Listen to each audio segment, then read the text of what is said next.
সুপ্রভাত, কেমন আছো তোমরা সবাই? ত্রিপুরা থেকে আমি বান্টি নতুন আরও একটি ব্লগে তোমাদের সবাইকে জানাই অনেক অনেক ভালোবাসা। আজ হলো শুক্রবার আর এখন ঘড়িতে বাজে ঠিক 5টা 15। তো ওইদিকে আজকে তো আমাবুচির শেষ দিন, সকাল 9টা 33 মনে হয় আমাবুচিটা ছেড়েও দেবে। কতদিন যাবত তো সকাল সকাল উঠে একদম স্নান পুজো কমপ্লিট, এবারে রান্নাবান্নাও কিন্তু 10টার মধ্যে কমপ্লিট করে নিতে পারছি। আর সকাল সকাল উঠার তো অভ্যাস নেই, কী হয় বলো তো, একদিকে ভালো মানে সংসারের কাজকর্ম 10টার মধ্যে শেষ হয়ে যাচ্ছে, আরেকদিকে কি হয় ওই যে সারা দিন চোখ জ্বালা করে। আমার তো এই যে সকালবেলায় উঠি সারা দিন তো আমার আর ঘুম আসবে না, ওই রাত্রিবেলায় আবার 12টা 1টার সময় আমার ঘুম আসবে। আর একটা যেন অভ্যাস হয়ে গেছে, বিয়ের আগে বাপের বাড়িতে আমাদের 10:30 11টার মধ্যে আমরা ঘুমিয়ে যেতাম। 10টার সময় খাওয়া দাওয়া, 10:30 11টার মধ্যে তো বিছানায় যাবই। আর এখানে এসে সেই আমার লেট করে দুপুরের খাওয়া বলো, তারপর রাত্রিবেলার খাওয়া বলো, আর ঘুম না, আমি যদি 10টার সময় বিছানায় শুয়ে পড়ি আমার ঘুম আসবে না। ওই যে একটা অভ্যাস হয়ে গেছে। তোমাদের দাদা ওই দোকান থেকে মনে করো 10:30 11টার সময় মানে 10:30টার দিকে আসবে, এসে তো বাড়িতে হাত পা ধুয়ে ড্রেস ফ্রেস, আর এখন তো গরমকাল, এসে স্নান টান করবে, তারপর খাওয়া দাওয়া, সেই এই করতে করতে রান্নাঘর মানে খাওয়া দাওয়া করে রান্নাঘর মানে রান্নাঘরের কাজকর্ম গুছিয়ে আস্তে আস্তে আমার পুরো 12:30 12:30 মতো বেজেই যায়। কিন্তু তার জন্য ঘুমটাও লেট করা হয় তাড়াতাড়ি, আমার যেন ঘুমও আসে না। তো কাল থেকে আবার সকালে স্নান টান হবে না, আর আমার এদিকে দেখে স্নান পুজো করতে করতে সে 1টা 1:30 বেজেই যাবে। তো কারণ অমাবস্যার জন্য তো কতদিন যাবৎ বাইরে করে কোনো কাজ করতে পারছি না, ঘরের কাজ তো করতে পারছি, বাইরের কাজটা টুকিটাকি করতে পারছি না। তো অমাবস্যা ছেড়ে দিলে তো এগুলো আবার করতে পারবো, যেরকম ওই যে ফুল গাছের ডাল কেটে দেওয়া, তারপর গাছের গোড়ায় একটু মাটি দেওয়া, নতুন করে একটা গাছ লাগানো, এগুলো তো করতে পারবো। তো যাক, কালকে রাত্রিবেলায় জানো তো আমার ঠিকঠাক ঘুমটাও হয়নি, কালকে রাত্রিবেলায় কী যেন হয়েছে, তারপর শেষ রাত্রির দিকে মনে হয় চোখটা লাগলো। আর এদিকে তো সকাল সকাল মানে উঠতেও হয়েছে, অ্যালার্ম দিয়ে রেখেছিলাম, আর অ্যালার্ম দিয়ে রাখি 5টার সময়, কিন্তু আমার অ্যালার্মের আগে আমার ঘুম ভেঙে যায়, 4:30 বাজলে আমার ঘুম ভেঙে যায়। তো যাক, সকাল সকাল উঠে এদিকে দেখো আমার স্নান পুজো কমপ্লিট হয়ে গেল, বেশ যেন ভালো লাগছে। সকাল সকাল পুজোটা দিয়ে দিতে পারলে ঘরের মধ্যে যেন একটা পজিটিভ ভাব কাজ করে, নিজের মনটাও যেন একটা শান্ত থাকে, বেশ ভালো লাগে। তারপর এদিকে তুলসী তলায় জল দিয়ে এবারে তুলসী মাকে একটা ফুল দিয়ে দিলাম। আর এদিকে দেখো এবারে ধূপটা দেখিয়ে নিচ্ছি, মোমবাতিটা জ্বালানো আছে, না হলে বাইরে আনলে না হালকা হালকা হাওয়া দেয় তো তখন মোমবাতিটাও কিন্তু নিভে যায়।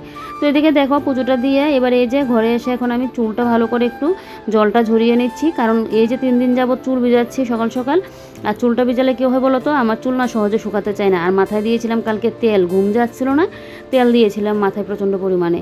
তো এখন যদি চুলের জলটা আমি ভালো করে না করি না, চুল তো সহজে শুকাবেই না। আর কদিন যাবত তো আমি মাথায় শ্যাম্পু টেম্পুও করতে পারছি না অমাবস্যার জন্য, তারপর কাঁচা ধোয়াও কোনো কিছু হচ্ছে না, যা মানে কাপড় চোপড় আছে সব কিছু একসাথে টাল করে রাখছি। এগুলো কিন্তু কালকে ধুয়ে দেবো, আজকে আমি ধুবো না।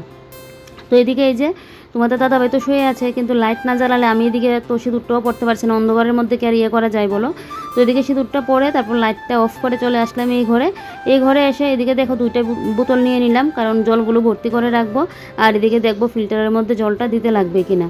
তো আমার না জল খেতে গেলে যদি দেখি বোতল খালি হয়ে থাকে আমার ভালো লাগে না, আর যখন তরকারি ঝুলপাতি দিতে যাই তখন আমার বোতল একটা তরকারি মানে এখানে রাখতেই লাগে। যখন তরকারি ঝুলটুল দিই না, আমার ওই যে কোনো কিছু দিয়ে নিয়ে একটু একটু করে দেওয়া, ওইটা আমার ভালো লাগে না। আর ফিল্টারের জলটা তো আমার অনেক কাজেই লাগে, ঝুল দেওয়া, তারপর ভাত রান্না করতে গেলে আমাদের খাওয়ার সব কিছুতেই ফিল্টারের জলটা ইউজ করা হয়। আর কাল রাত্রিবেলায় সবজিটা কেটে নিয়েছিলাম, পটল আলু এখানে কেটে রেখে দিয়েছি, কারকুল কেটে নিয়েছি, বাঁশকুড়লার আলু কেটে নিয়েছি, আর তোমাদের দাদাভাই কালকে রাত্রিবেলায় নিয়ে আসলো পনির। তো এগুলো সব কিছু একদম ধুয়ে টুয়ে জল দিয়ে এখানে রেখে দিলাম। আর এদিকে দেখো এবার এটার মধ্যে তো কালকে কী যেন করেছিলাম, ও কালকে কালকে না কী যেন করেছিলাম, না কাবারটা ধুয়ে দিয়েছিলাম। তো কাবারটা ধোয়াতে কাবারটা লাগানো হয়নি, তো কাবারটা যেহেতু শুকিয়ে গেছে, কালকেই শুকিয়ে গেছে বলতে পরানো আর হয়নি, তাই জন্য এখন কিন্তু কাবারটা আমি পরিয়ে রাখছি। এই যে দেখো, তো এদিকে এই যে কাবারটা তো লাগিয়ে নিয়েছি, আর এদিকে বাঁশকুড়ুল আর আলুটাকে ভাবছি একটু ভাপ দিয়ে নেব, আমি তো ভাপ দিয়েই রান্না করি। আর আজকে শুক্রবার নিরামিষ, তো কাল রাত্রিবেলায় কিন্তু আমি একদম গ্যাস ট্যাস মুছে সব কিছু পরিষ্কার করে নিয়েছি। তো এদিকে দেখো এবারে গ্যাসের বার্নারগুলো লাগিয়ে নিচ্ছি, আর রান্নাবান্না কিন্তু এখন করব না, এখন গিয়ে একটু শুয়ে থাকবো। এক তো কাল রাত্রিবেলায় আমার ঘুম হয়নি, তার উপর এই যে কদিন যাবত সকাল সকাল উঠছি, আমার মানে ভীষণই আমার শরীরটা যেন খারাপ করছে। তো যাক, আজকে দ্রুত স্নান কমপ্লিট হয়ে গেছে। অমাবস্যার সময় বেশ আমার নিয়মগুলো করতে ভালোই লাগে। আগেরকার দিনের অনেক এরকম নিয়ম আছে, দেখবে যে এরকম আমরা মা কাকিমা ঠাম্মা ওরা মানতো, তো ওইগুলো তো ছোটোবেলা থেকে দেখে এসেছি, তাই জন্য আমিও কিন্তু এই নিয়মগুলো করি। অনেকে বলবে কুসংস্কার, যার মানার ইচ্ছে হয়তো মানে, অনেকে মানে না, তবে অমাবস্যার এটা কিন্তু সবাই মানে। একটু না হয় মানে ঘুম ঘুম আসে, সারাদিন চোখ জ্বালা করে মানে সকালে উঠি না বলে, কিন্তু বেশ ভালোও লাগছিল জানো তো।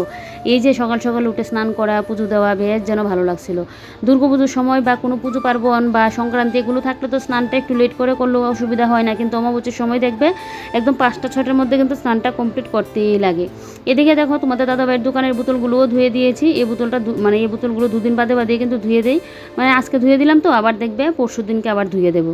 আর এদিকে আরও বোতল দোকানে আছে, তো সবগুলো বোতল তো আর একদিন আনতে লাগে না, মানে জলটা থাকলে আবার ওই বোতলের মধ্যে ঢেলে তারপর বোতলটা খালি করে আবার কিন্তু নিয়ে আসে। তো এদিকে দেখো বোতলগুলোও ধোয়া হয়ে গেছে। আর এদিকে আমি কারকলার আলুটাকে কিন্তু এখন সেদ্ধ বসিয়ে দিয়েছি। এবারে সবগুলো বোতল কিন্তু আমি ভর্তি করে নেব, কিছু আমি ফ্রিজে দেবো, আর তো তোমাদের দাদাভাইয়ের দোকানের বোতলগুলো তো এগুলো দোকানেই নিয়ে যাবে। তো ওই দুপুরের দিকে কিন্তু ফ্রিজের জল মানে ঠান্ডা জলটা নেই, আর সকালের দিকে আবার ঠান্ডা জল নেই না, এমনিতে নর্মাল জল দিলেই কিন্তু হয়ে যায়। কীরকম আজব ইয়ে দেখো, মানে গরমকাল হলে তখন ঠান্ডা জল শুধু মন চাই, ফ্রিজের জলটা হলে বেশ ভালো লাগে। আর শীতকাল হলে তখন কী হয় বলো তো, তখন যেন ঠান্ডা জল মুখেই দেওয়া হয় না। ফ্রিজে তো জল রাখি না, একটা বোতল যদি রেখে দিই ফ্রিজে, মানে শীতের দিনে তো আর ঠান্ডা জল খাওয়া হয় না, তখন গরম জল খাওয়ার ইচ্ছে হয় বা এমনিতে নর্মাল জলটা। আর আমার না গরম জল খেয়ে যেন আমি শান্তি পাই না। যখনই আমার জ্বর সর্দি কাশি এগুলো হয়, যখন কতদিন গরম জল খেতে হয়, আমার যা পরিমাণে অসহ্য লাগে, আমি কী করি অনেক সময় একটুখানি ঠান্ডা জল খেয়ে নিই। কী করবো বলো, মানে সহ্য হয় না যেন আমার গরম জলটা খেয়ে। তো এদিকে দেখো এবারে ফিল্টারও দেখছি খালি হয়ে আছে, এবারে ফিল্টারের মধ্যেও জলটা দিয়ে নিলাম। আর এদিকে এবারে সকালে টুকিটাকি কম কাজ কিন্তু থাকে না, বলি গিয়ে যে শুয়ে থাকবো, কিন্তু সকালবেলাও দেখবে টুকটাক কিন্তু অনেক কাজে থাকে। যদিও এগুলো করতে গেলেই আমার অন্য সময় যখন মানে এরকম এই কাজগুলো করি, তখন তো আমার সেই বললামই টুকিটাকি রান্না বান্না ঘর দূর গুছানো গাছানো এই কাজ করে, মানে স্নান করে আস্তে আস্তে সেই 1টা-দেড়টা বেজে যায়। আর এখন তো সকাল সকাল স্নানটা হয়ে যায় বলে আর এদিকে শুতেও যায়নি, মানে যাই না যে না, মানে কাজগুলো একটু করে রাখি, এগিয়ে রাখি, তাহলে আমারই সুবিধা হবে। তাই জন্য কিন্তু কাজগুলোও হয়ে যায়, যার জন্য তাড়াতাড়ি কাজগুলো কমপ্লিট হয়ে যায়। তো এখন কিন্তু আমি রান্নাবান্না বসাবো না, একটু বাদে কিন্তু রান্নাটা বসাবো। আর এদিকে পনিরটাও করে নিলাম। পনিরটা আমার মানে ইয়েগুলো না আস্তে আস্তে না, কয়েকটা আবার একটু ভাঙা ভাঙাও আছে, তো জলটা ঝরিয়ে নিয়েছি আর একটুখানি ময়দা দিয়ে ভাজবো, তাহলে আর পনিরগুলো না ভাঙবে না। তারপরে এদিকে দেখো 1 গ্লাস জল নিয়ে নিলাম আর খেয়ে নেবো এখন একটা গ্যাসের ট্যাবলেট। কালকে রাত্রিবেলায় না আমার অসুবিধা হয়েছিল, কালকে ডিম বিরিয়ানি খেয়েছিলাম, তো তার জন্য আমার জন্য একটু একটু মনে হচ্ছে গ্যাসের একটা সমস্যা হয়েছিল। দুপুরে খেয়েছিলাম, রাত্রিবেলায় খেয়েছিলাম তাই। তারপর এদিকে দেখো এই যে নিয়ে নিয়েছি মুড়ি, আর এখানে কয়েকটা কোষ কাঁঠাল আছে, আরেকটা কাঁঠাল তো আস্ত আছে, এটা এখনও ভাঙা হয়নি। ওই ছোটো কাঁঠালটা যে কাটলাম বাংলাম ওইটা থেকে কয়েকটা কোষ রয়েছে, তো এগুলো এখন খেয়ে নেবো। তারপর আর কি এদিকে 8 ঘন্টার মতো ঘুমোলাম, আর এদিকে ঘড়িতে বাজে ঠিক 8টা, এখন কিন্তু উঠে পড়লাম। আমি চোখ দিয়ে তাকাতে পারছি না, মনে হচ্ছে আর একটুখানি শুয়ে থাকি এরকম মনে হচ্ছে। তো এখন আমার শুয়ে থাকলে চলবে না, এমনিতেও এখন আমার রান্নাটা বসাতেই লাগবে। আজকে রান্নাটা আমার 9:30টার মধ্যে কমপ্লিট করতে লাগবে। তোমরা ভিডিওটা দেখলে বুঝতে পারবে কেন আমার 9:30টার মধ্যে রান্নাটা আজকে কমপ্লিট করতে হবে। তো বাড়িতে আবার একজন অতিথি আসবে, তো অতিথির জন্য শুধু রান্নাবান্না হচ্ছে না, আমাদের জন্য হচ্ছে। তবে রান্নাটা আমার 9:30টার মধ্যে কমপ্লিট করতে লাগবে। তাই জন্য আর ওই যে আমার মাথায় তো একটা রয়েছে যে না 9:30টার মধ্যে তো কমপ্লিট করতে লাগবে, আর ঘুমাবো না, তাই জন্য উঠে আবার চলে আসলাম। তো এদিকে দেখো 2 দিক দিয়ে রান্না বসিয়ে দেবো, চট করে কিন্তু রান্নাটা হয়ে যাবে। তো এদিকে ফোড়নে তো ফার্স্ট ফোড়ন আর শুকনো লঙ্কা দিয়ে বাঁশকুড়ার আলুটা এখন বসিয়ে দিচ্ছি, আর এটা তো নিরামিষ হবে। আরেকদিকে তোমাদের দাদাভাইও ঘুম থেকে উঠে পড়েছে, আর এদিকে ওর জন্য এখন চাটাও বানিয়ে নিচ্ছি। আমার যে কী নেশা হয়েছে, আগে চা খাওয়ার অভ্যাসই ছিল না, চা খেলে যেন আমার বমি হয়ে যেত, বমির ভাব হয়ে যেত। আর এখন চা দেখো আমি কাঁঠাল মুড়ি খেয়েছি, তারপর আবার একটুখানি চা নিয়ে নিয়েছি আমি যে চা খাবো। তো এদিকে দেখো এবারে ভাতটাও এদিকে বসিয়ে দিয়েছি। তো এদিকে এখন আমার ভাতটাও হয়ে যাচ্ছে। আর রান্নাবান্না আজকে তেমন করে তোমাদের সাথে শেয়ার করলাম না, মেনুগুলো চলো তোমাদেরকে দেখিয়ে দিই। এই যে দেখো এখানে কারকল ভাজি করেছি এই যে রান্নার মধ্যে, আর এখানে করেছি পটল আলু পনির দিয়ে নিরামিষ করেছি। আর আজকে যেহেতু শুক্রবার আমাদের তো নিরামিষ তাই। আর এদিকে করেছি বাঁশকুড়াল আলু দিয়ে কিন্তু নিরামিষ। তো এদিকে রান্নাবান্না কমপ্লিট। আজকে রান্নাবান্না তেমন করে তোমাদের সাথে শেয়ার করতে পারলাম না। আর এই যে দেখো এখন চলে আসলো দিদি, তো দিদির বাড়ি তো শিলচরে, দিদির বাড়িতে কিন্তু আমি গিয়েছিলাম, তো তখন আমি ভিডিও করতাম না, না হলে তোমরা মানে সত্যিই দেখতে, তখনই ব্লগে দিদিকে দেখতে একবার দেখেছিলে, বিয়ের সময় এসেছিলো আমার দেওরের বিয়ের সময়। তো তারপর ওই যে দিদি আজকে বাড়িতে চলে যাবে, কালকে দিদিকে খাওয়ানোর কথা ছিল, তো ওদের বাড়িতে আবার বার্থডে ছিল কালকে, তাই জন্য আমি তো বার্থডেতে গিয়েছিলাম, জানি না তোমাদের সাথে ব্লগে শেয়ার করেছি কি না। শেয়ার করেছিলাম। তো বার্থডে বলে দিদি আর রাত্রিবেলায় খায়নি, বলছে আজকে যাওয়ার সময় খেয়ে যাবে, তো যার জন্য 9:30টার মধ্যে বলেছিল করে রাখার জন্য। তো তাই জন্য কিন্তু খাওয়া দাওয়া করে এদিকে দিদি চলে গেল। আর এদিকে আমি এখন বসলাম সেলাইয়ের কাজ নিয়ে। ওই যে আমার মামা তো বোনের বাড়িতে যায়, ওর তো গোপাল আছে, তা আমি 2টা ড্রেস বানিয়ে দিয়েছিলাম, তো ও আবার কাপড় দিয়ে দিয়েছে। সেদিন ওদের বাড়িতে গিয়েছিলাম, বলেছিল ড্রেস বানিয়ে দেওয়ার জন্য। তা আমি এখানে দেখো একটা ড্রেস বানিয়ে নিয়েছি, আরও একটুখানি কাপড় আছে, ওইটা দিয়ে আবার আরেকটা ড্রেসও হয়ে যাবে। তো এটা বানাবো। তারপর এদিকে দেখো ড্রেসিং টেবিলটা একটু পরিষ্কার করে নিচ্ছি। তো সকাল সকাল রান্না বান্না খাওয়া দাওয়া সমস্ত কিছু কমপ্লিট। এবারে দেখো আমি কিন্তু ঘরদোর পরিষ্কারের কাজে কিন্তু লেগে পড়েছি। আর এদিকে তোমাদের দাদাভাইও দোকানে চলে গেল। ও আর আমি তো এদিকে এই যে এই কাজগুলো ছিল, এই কাজগুলো আগে করতাম, যেহেতু ওই রান্না বান্না খাওয়া দাওয়ার ইয়েটা ছিল। আর মাথায় একটা টেনশন কাজ করছিল যে 9:30টার মধ্যে পারবো কি না। দিদির তো ট্রেন ছিল তোমার এই 11:30 মনে হয় না 15টার দিকে। তো যার জন্য আমাকে তো বলেছিল 9:30টার মধ্যে, তো তাই জন্য ওই যে মাথায় একটা ইয়ে করছিল, তাই জন্য আজকে এই ঘরে আর আসিনি। তোমাদের দাদাভাই বিছানাটা তুলেছিল, তারপর আমি ভাবলাম যে না, আমি রান্নাবান্না খাওয়া দাওয়ার করবো, যাক তারপরে এগুলোকে গুছিয়ে রাখবো। আর দেখো ড্রেসিং টেবিলের এই ইয়েগুলোর মধ্যে এখানে তো অনেক কোটোকাটি মানে ইয়ে আছে, যেরকম সিরাম, তারপর সুথল, ডেটল, এগুলো আর মুছে মুছে রাখা হয় না, অনেক দিন হয়েছে, তাই জন্য এটাকে কিন্তু মুছে মুছে রাখছি। এদিকে দেখো এই যে মানি প্ল্যান্টের ইয়েটাকে মাঝখানে রাখলাম, আগে তো মাঝখানে ছিল আমার ট্রেটা। তো মানে কোনো কোনো সময় না ঘরের লুকটা একটু চেঞ্জ করার ইচ্ছে হয়, লুকটা একটু চেঞ্জ করলে দেখবে দেখতেও যেন বেশ ভালো লাগে, একটা নতুনত্ব লাগে। সব সময় একভাবে দেখতে দেখতে না একটা যেন এক ঘেমি চলে আসে। তো এবারে এই যে সব কিছু মানে যা যা এখানে আছে সব কিছু মুছে মুছে রাখছি। তো এদিকে তো ট্রেটার মধ্যে আমার সিঁদুর কোটোটা থাকে, তারপর আরেকটা ঝুড়ির মধ্যে টুকিটাকি অনেক জিনিস থাকে, তারপর ফুটা থাকে। এদিকে আমার চুলের সিরাম, মুখের সিরাম, সুথল, তারপর ওই যে অলিভ অয়েল, তেল, গ্লিসারিন কবে আনা হয়েছে, এখনও ওইটার মধ্যেই রয়েছে, এটা আমি এখন পর্যন্ত ঢাললাম না। তারপর এদিকে দেখো এই যে ফুটাগুলো এই সাইড দিয়ে রাখলাম। আর মুখের সিরামও তো আমি সবসময় দিই না, আমার মনেই থাকে না দেওয়ার জন্য। তো এদিকে দেখো এবারে ড্রেসিং টেবিল আমার গোছানো হয়ে গেছে। এবারে 2টা মোড়া নিয়ে নিলাম। তো না হলে না ওই সুকেজের উপরটা তো সবসময় নাগাল পাই না, নিচগুলো মুছতে পারি কিন্তু উপরটা কিন্তু মুছতে পারি না। তো তাই জন্য ওই যে মোড়াগুলো দিয়ে এবারে সুকেজের উপরটা কিন্তু মুছছি। মাঝখানে একটু বড় মানে বসে বসে ভিডিওর কাজ করছিলাম, তার জন্য কিন্তু অতটা লেট হয়ে গেল, না হলে কিন্তু আমি এই কাজগুলো আমার আরও আগে হয়ে যেত। আর এখন ঘড়িতে বাজে ঠিক 1টা। মাঝখানে আবার একটু সময় কারেন্টও চলে গিয়েছিলো, কারেন্টও ছিল না মাঝখানে। তো এদিকে দেখো এবার এই সাইডটা পরিষ্কার করে, এবার এই যে টিভির এই সাইডটাও মুছে দিচ্ছি, মুছে পরিষ্কার করে নিচ্ছি। এই জায়গাটার মধ্যে তো আগে পর্দা লাগানো ছিল, এই জানলাটার মধ্যে, জানলাটা তো খোলা যায় না, যেহেতু এর পেছনে আমাদের ঠাকুরঘর, ঠাকুরের সিংহাসনের জন্য না জানলাটা খোলা যায় না। আর খুলেও কোনো কিছু ইয়ে হবে না, পুরো ঘর তো খালি মানে লাগানো থাকে ঠাকুরঘর, তো খুলেও আর মানে ইয়ে হবে না। তো এদিকে দেখো এবার এই যে সুকেশটা মুছে নিচ্ছি। আর এদিকে এখানে তো জানলাটার মধ্যে পর্দা লাগানো ছিল, তো পর্দা দেওয়াতে ইঁদুরে পর্দা কেটে কি অবস্থা করে নিয়েছে, তাই জন্য আর পর্দাটা কিন্তু লাগাই না, এইভাবেই খালি রাখি। তারপর এদিকে দেখো এখন দরজাটাও মুছে দিচ্ছি। এখন তো আর অমাবুচি নেই, অমাবুচির জন্য অনেক কিছু কাজ কিন্তু আমি করিনি। যদিও তুমি পরিষ্কারের কাজটা করতে পারবে, ঘরটার ঝাড় না দিলে হয়, তারপরেও কিন্তু আমি করিনি। তো আজকে যেহেতু অমাবুচির ইয়েটা মানে অমাবুচি ছেড়ে দিয়েছে তো 9:30টার সময়, তাই জন্য কিন্তু এই কাজগুলো আমি করে নিচ্ছি। আর কালকে একদম ভালো করে ঘর দোর মোছামাছি করে ঘর দোরের কাজগুলো কিন্তু করব, বিছানাপত্রও চেঞ্জ করব কালকে। আজকে আর করলাম না। অনেকের বাড়িতে অমাবস্যা ছাড়লে কিন্তু অনেকে দেখি স্নানও করে আসে, আবার ঘর দোর মুছে পরিষ্কারও করে। তো আমাদের বাড়িতে কিন্তু আবার ওই যে অমাবস্যা ছাড়লে স্নান করতে লাগবে বা সব কিছু ধোয়াধুয়ি করতে লাগবে এরকম কোনো ইয়ে নেই। তবে কালকে আমি ধুয়ে দেবো বিছানাপত্রটা, আমি যার জন্য আগে ধুইনি, যে যাক অমাবস্যাটা চলে যাক তারপরে এগিয়ে ইয়ে করবো। আমাদের এখানে কী নিয়ম বলো তো, মানে ছোটোবেলা থেকে যেটা মানে জেনে এসেছি, আমার মা মানে মাকেও দেখতাম করতো, তারপর এখানে এসেও দেখেছি, মানে ওই আমাবুচি ছাড়লে না আমাদের কিন্তু স্নান করতে হয় না। আমাবুচির আগেই কিন্তু যারা সধবা থাকে তারা নাকি স্নান করে নিতে লাগে, আর যারা আমাবুচি করেছে তারা কিন্তু অমাবুচি ছাড়ার পর স্নান করে। কিন্তু আমি ব্লগে এখন দেখেছি অমাবুচি ছাড়ার পর অনেক সধবারাই স্নান করছে। তো যেদিকের যে নিয়ম, যাদের যে নিয়ম সেই নিয়মিত করবে, আমি বলছি না কেন এরকম করে, যাদের যে নিয়ম তো সেটাই করবে। তবে আমি না ছোটো থেকে বড় হয়েছি এরকম কোনো দিন দেখিনি, এখন ব্লগের ইয়েতে কিন্তু দেখতে পাচ্ছি। তো এদিকে দেখো ঘর দোর ঝাড় দিয়ে নিলাম, আর আকাশ দেখো পুরো একদম মেঘলা হয়ে আছে, মনে হচ্ছে এক্ষুনি না বৃষ্টি চলে আসে। একদিকে বৃষ্টিটা আসলেই ভালো হতো, এত পরিমাণে গরম লাগছে। আর সকাল সকাল স্নান করে নিলাম, তো মনে হচ্ছে আজকে স্নানটা করে আসি। এখন আজকে করব না, ওই আবার কালকেই করব। তো এদিকে দেখো আকাশের মুখ পুরো একদম ভার হয়ে আছে, বৃষ্টিটা একটু আসুক এটাই ঠাকুরকে বলি। এখন বাজে 5টা করে, তো একটুখানি শুয়েছিলাম, এখন উঠলাম।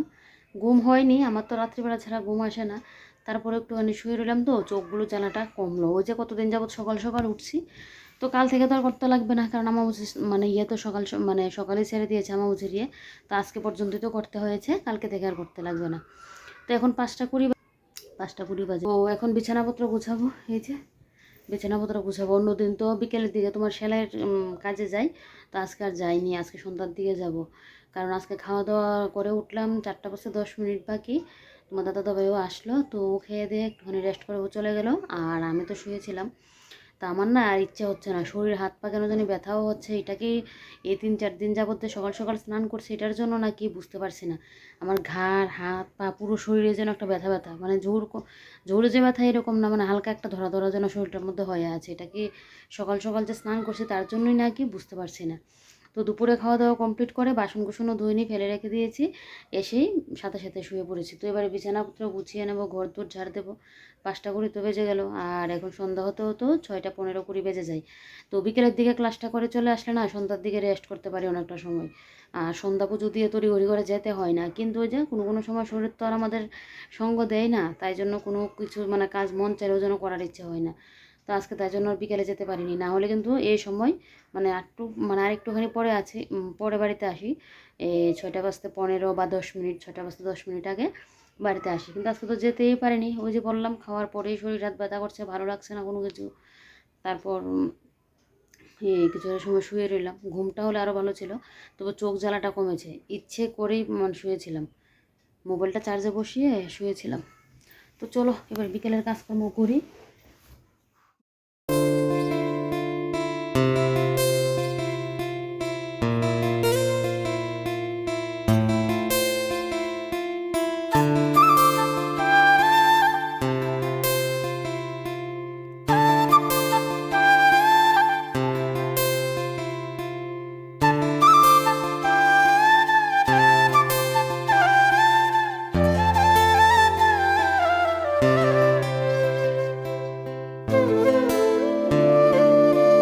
বিকেলের দিকে না আমার কিন্তু তেমন কাজ থাকে না, সকালের দিকেই আমার যা কাজ থাকে। বিকেলের দিকে ওই যে বিছানাটা একটুখানি গুছানো আর ঘর দূর একটুখানি ঝাড় দেওয়া। সকালের দিকে যখন আমি ঘরটা ঝাড় দিই তখন কিন্তু একদম ভালো করে ঝাড় দিয়ে নিই, আর বিকেলের দিকে শুধু উপরটা একটু ঝাড় দিয়ে নিই, বেশ তাহলে হয়ে যায়। তো এদিকে দেখো বিছানাপত্র গুছিয়ে গাছিয়ে নিয়েছি, আর আজকে করলাম গোপালের ড্রেস তো বানিয়েছিলাম তখন, তারপর কি করেছি মেশিনটার মধ্যে পুরো মেশিনে তেল দিয়েছি, তেল দিয়ে খালি মেশিনটা অনেকটা সময় লাগিয়ে চালিয়েছি। কারণ নতুন বলো পুরনো বলো মেশিনের খাবার নাকি তেল তেল দিলে তুমি তেলটা দিয়ে যদি একটু মেশিনটা চালাও খালি মেশিনটা খুব নাকি ভালো হয় তেল দিলে। তো যার জন্য কিন্তু আজকে তেলটা দিয়েছিলাম। এবারে দেখো ঘরের মানি প্ল্যান্ট গাছগুলোর মধ্যে একটু জল স্প্রে করে দিচ্ছি, যখনই বৃষ্টি আসে তখন কিন্তু আমি গাছগুলো বাইরে দিয়ে আসি, কারণ ঘরের মধ্যে গাছ থাকলে না গ্রো করতে চায় না, একটু বাইরে দিয়ে রাখলে দেখবে আলো বাতাস জল ঠিকঠাকভাবে পায়, তো তখন যেন গ্রো করে। তো তোমাদের দাদাভাইও কোনো কোনো সময় কিন্তু গাছগুলোর মধ্যে একটু জলটা স্প্রে করে দিই, না হলে প্রচণ্ড গরমের কারণে কিন্তু অনেক সময় তোমার গাছ কিন্তু পাতাগুলো হলদে হলদে কিন্তু হয়ে যায়। অনেক শখের গাছ আমার মানি প্ল্যান্ট, জানো তো, অনেকটা শখ করে একটু একটু যত্ন করে কিন্তু এই মানি প্ল্যান্টের ইয়েটা করেছি। আগে তো একদমই ছিল না, তারপর কিছু কিছু ছিল, এর আগে তো অনেকটা ছিল কিন্তু আমার কারণে নষ্ট হয়ে গিয়েছিল। তো এদিকে দেখো এবারে যে দুপুরে খাওয়া দাওয়া কমপ্লিট হয়ে গেছে, এবারে বাসনগুলো এখন ধুয়ে নিচ্ছি। এদিকে আজকে বিকেলে সেলাইয়ের কাজ আছে, তো ভাবছি যাবো একটু সন্ধ্যাবেলায়, আজকে বিকেলের দিকে আর যাবো না, আমার যেন ইচ্ছে হচ্ছে না, জানো তো, মনে হচ্ছে একটুখানি শুয়ে থাকি, আর যেন শরীরটা আমার দিচ্ছে না, চোখগুলো এত পরিমাণে জ্বালা করে। আর চোখ জ্বালার সমস্যাটা তোমরা জানো, আমার আগে যারা ব্লগ দেখেছো, যে আমার এমনিতেও কিন্তু চোখ জ্বালার সমস্যাটা আছে, তার উপর তো সকাল সকাল উঠে কদিন যাবত স্নান করছি, ঘুম টুম হচ্ছে না, আমার সকালের ঘুমটাই মেন। তো সেই ঘুমটা ঠিকঠাক হচ্ছে না, তার জন্য কিন্তু আমার ওই চোখটা জ্বালা করে আরও। তো যার জন্য ভাবছি যে না এখন খেতে খেতেও অনেকটা হয়ে গেছে, প্রায় 4টার মতো এখন বাজে, তো ভাবলাম যে না এখন আর সেলাইয়ের কাছে যাব না, বরং সন্ধ্যা পুজো দিয়ে ওই সন্ধ্যার দিকে যাব। একদিকে বিকেলের দিকে করে নিলে ভালো হয়, সন্ধ্যার দিকে পুরোপুরি আমি রেস্ট করতে পারি, না হলে তো ওই যে বিকেলবেলা এখন একটুখানি রেস্ট করলাম, তারপর সন্ধ্যা পুজো দিয়ে তড়িঘড়ি করে আমাকে কিন্তু যেতে লাগে। আর সন্ধ্যার দিকে গেলে না 1 ঘন্টার মতো ক্লাস করতে পারি, আর বিকেলের দিকে গেলে প্রায় 1.5-2 ঘন্টার মতো কিন্তু আমার ক্লাসটা হয়, আমারই কিন্তু ভালো হয়। তবে আজকে বিকেলের দিকে যেতেই পারবো না, ভালো একদমই লাগছে না। তারপর আর কি এদিকে এই বাসন ধুয়ে নিয়েছি, বাসন ধুয়ে এদিকে দেখো কালকের যে কাপড় চোপড় ধুবো, তো কাপড় চোপড়গুলো মেশিনে এখন দিয়ে রাখছি, আরও তো কাপড় চোপড় পরবেই, তো এগুলো একদম কালকে সকাল সকাল ধুয়ে দেবো, তাহলে তাড়াতাড়ি কিন্তু শুকিয়ে যাবে। তো এদিকে সমস্ত কাপড় চোপড় যা আছে সবগুলো কিন্তু এই যে দেখো মেশিনে এখন রেখে দিচ্ছি, আরও কালকে যা যা পরবে সমস্ত কিছু একসাথে করে দেবো। এই কাপড়টা কিন্তু না ধুলেও হতো, কিন্তু কেক লেগেছিলো বলে কাপড়টা কিন্তু আমাকে ধুতে হচ্ছে। তো এদিকে দেখো কোথায় কী কাপড় আছে, সমস্ত কাপড় চোপড় মেশিনে এখন করে রাখলাম, বালতিটাকে ফুল করে তো লাভ নেই তাই। তারপর আর কি তোমাদের দাদা ভাই এনেছিল আইসক্রিমটা খেলাম, খেয়ে এদিকে আবার একটুখানি মোবাইলের কাজ টাজ করলাম, একটুখানি শুয়েছিলাম। তারপর সন্ধ্যা পুজো দিয়ে চলে গিয়েছিলাম সেলাইয়ের কাজ থেকে এসে বাড়িতে এসে একটু কথা বললাম। তারপর এদিকে আজকে যেহেতু নিরামিষ দিন আমার ঘরে কিন্তু একটা বেলা রুটি হয়, জানোই তোমরা প্রায়ই রুটিটা হয়, তো আমার ইচ্ছে হচ্ছে কদিন যাবত লুচি খাওয়ার জন্য। তো তোমাদের দাদা ভাই আবার ময়দা নিয়ে আসলো কালকে না পরশু, কালকে মনে হয় নিয়ে আসলো না পরশু দিনকে। তো ময়দাটা সবসময় আমার ঘরে থাকে না, কিন্তু আটাটা কিন্তু সবসময় থাকে। ময়দা আনলে ওই যে সাথে বেসনের সাথে মিলিয়ে রেখে দিই, ভাজি বড়া খাওয়ার জন্য আলাদা করে কিন্তু ময়দাটা রাখি না। তো আমার ইচ্ছে হচ্ছে, তাই জন্য ভাবলাম রুটি তো এমনিতেও করতাম, রুটি থেকে থেকে মানে লুচিটাই আজকে করে নিই। তো রুটিটা বেশি আমার ফুলকো ফুলকো না হলে লুচিগুলো কিন্তু বেশ ভালো ফুলকো ফুলকো কিন্তু হয়। তো এদিকে দেখো এবারে একদিকে লুচিগুলো ভাজছি, আরেকদিকে কিন্তু বেলছি, আর এদিকে তোমাদের দাদাভাইয়েরও আসার সময় হয়ে গেছে, যার জন্য কিন্তু লুচিগুলো আমি এখন করে নিচ্ছি, কারণ লুচিটা একবার ঠান্ডা হয়ে গেলে কিন্তু ভালো লাগে না। আর তো দুপুরের ওই যে আলু পটল পনির দিয়ে সব তরকারি বানিয়েছিলাম, এটা আছে, বাঁশকুড়ুলের তরকারিও আছে। আমি তো পনিরের তরকারি খাই না, মানে পনির আমি খেতে পারি না, আমি খাবো বাঁশকুড়ুল দিয়ে। তো যাই হোক, চলো আজকের ব্লগটা এখানেই শেষ করি। তোমরা সবাই ভালো থেকো, সাবধানে থেকো, সুস্থ থেকো। কালকে আবারও নতুন আরও একটি ব্লগে দেখা হচ্ছে।